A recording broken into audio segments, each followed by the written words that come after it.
You're standing in a tire shop, or maybe you're scrolling endlessly online, and the choice comes down to two numbers, 235 or 225. It seems trivial, right? Choosing between a 235 and a 225 tire isn't just a numbers game. It's a decision that fundamentally alters your car's personality, its handshake with the road.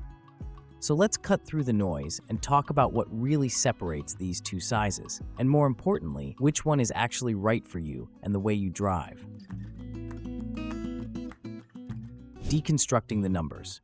Before we get into the nitty-gritty of performance, let me explain what we're looking at.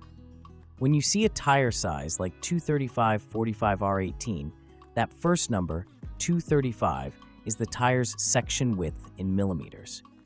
It's a measurement from the furthest point of the inner sidewall to the furthest point of the outer sidewall.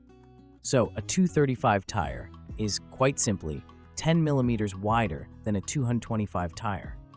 This wider profile directly creates a larger contact patch, which is the literal patch of rubber touching the pavement at any given moment. This single geometric fact, the size of that patch, is the source of nearly every difference we're about to discuss. It's the foundation upon which handling, traction, and even fuel economy are built. For the rest of this discussion, let's assume we're comparing tires with the same aspect ratio and wheel diameter, isolating width as the only variable. That's where the real story is. The grip and handling equation. Here's what matters most to anyone who enjoys driving: how the car feels when you turn the wheel.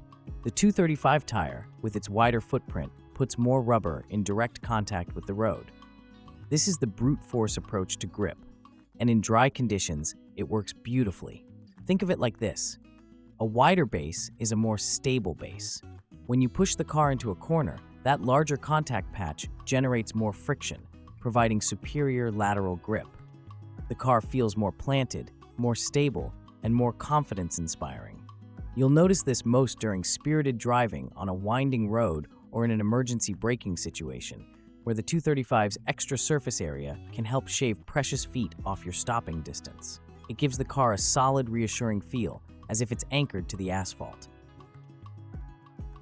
Now, let's look at the 225. With its narrower profile and smaller contact patch, it has slightly less ultimate grip in perfect dry conditions. It's a matter of physics. However, this isn't necessarily a bad thing. For many drivers, the narrower tire can feel more nimble and responsive. The steering might feel a touch lighter, with a quicker turn-in response that can make a car feel more agile in city traffic. It's a trade-off between the unshakable stability of the wider tire and the lively, communicative feel of the narrower one. The bottom line is, if your priority is maximum dry weather performance and a locked-down feel, the 235 has the clear advantage. If you value a lighter steering feel and aren't pushing the car to its absolute limit, the 225 is more than capable. Weathering the storm, rain, and snow performance. This is where the entire script flips. The very thing that gives the 235 tire its advantage in the dry, its width, becomes its primary liability when the weather turns sour. When you drive through standing water, a tire needs to channel that water away through its tread grooves to maintain contact with the road.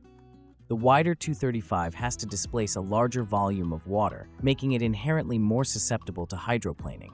At highway speeds, it's more likely to act like a water ski, lifting up and floating on a thin film of water, causing a terrifying loss of control.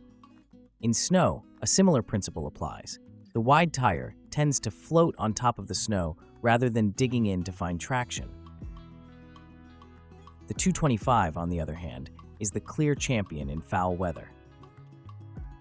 Its narrower contact patch means the vehicle's weight is concentrated over a smaller area.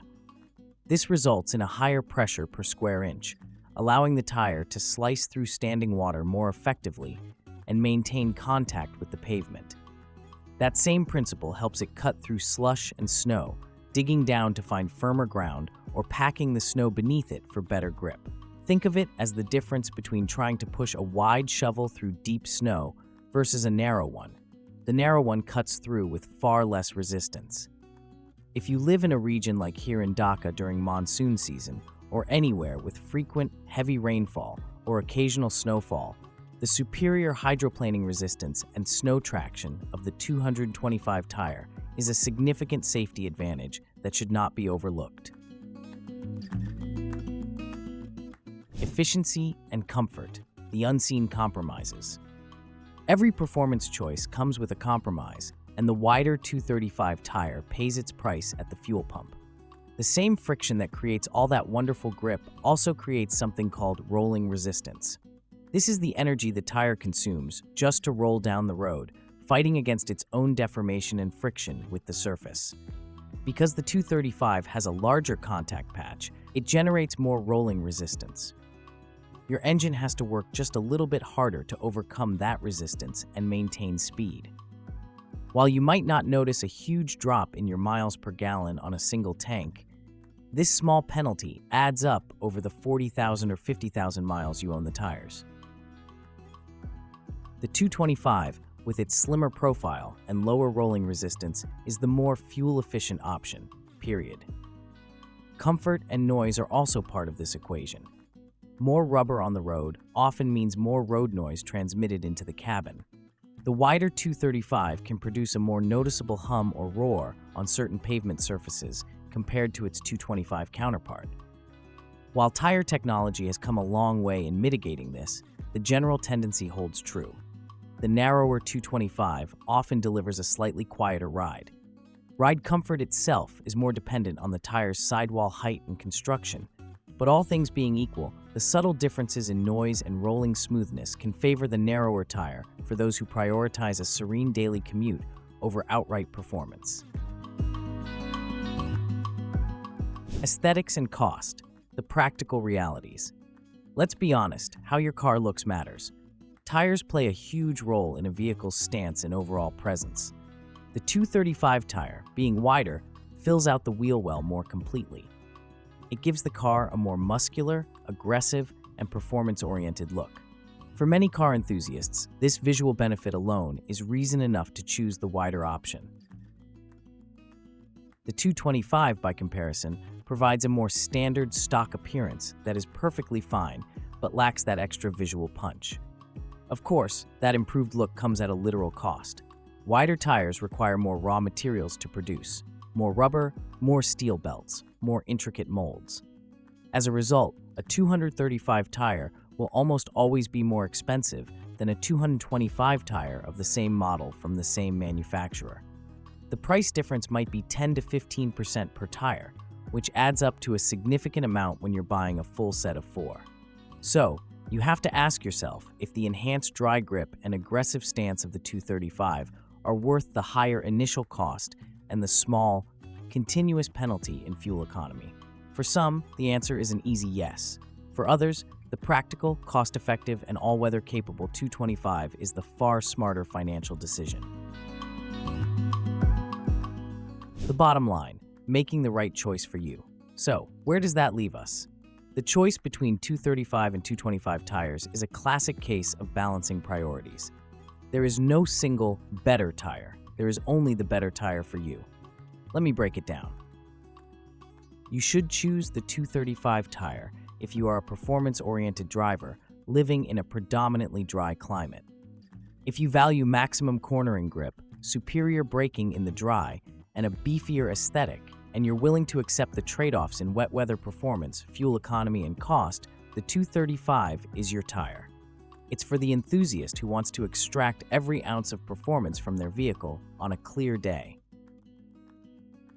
Conversely, you should choose the 225 Tyre if you are a practical daily driver who values safety, efficiency, and comfort.